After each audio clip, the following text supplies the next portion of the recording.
Tak minule ti mi normálne volá kamoš, kvákame, ne, všetko pohoda, 10-15 minút, veci, baby, stresy a tak ďalej. A medzi tým mi hovorí, že ide kúpovať byt. Poď rýchlejšie so mnou.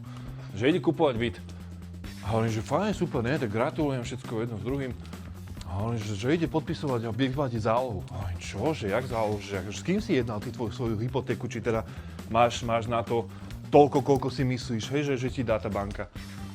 No a nakoniec hovorím, že ne, kamo, že sadám do auta, idem s tebou.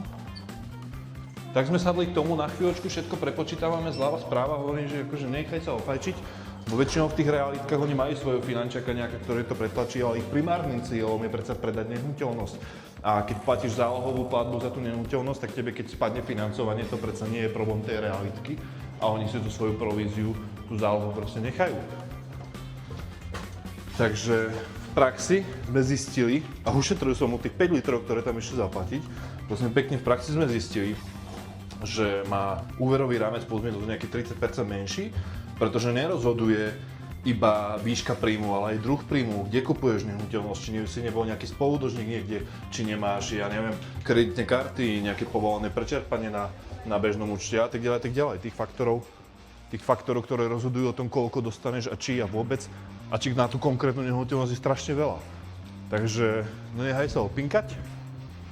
Na toto si vyber, prosím ťa, keď riešiš financovanie, aspoň teda moja dobrá rada, nechcem sa každého dotknúť, lebo však určite existuje aj korektný, ale niekoho nezávislého, kto sa ti o to postará, vypočíta ti to a dá ti na 100% tú informáciu, že koľko teda dostaneš z tej banky, pretože to už fakt nie je sranda, keď prepálíš 5 litrov na zálohe.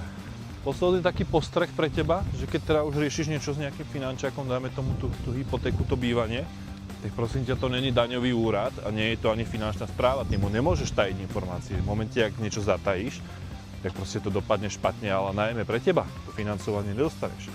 Takže absolútne otvorene, vyplň kontaktný formulár, ak riešiš zrovna nejakú kúpu, niečo s nehnuteľnosťou alebo refinancuješ, ozvi sa, vypočítame, zariadíme, matematika proste funguje. Takže daj vedieť a obráť sa na niekoho skúseného.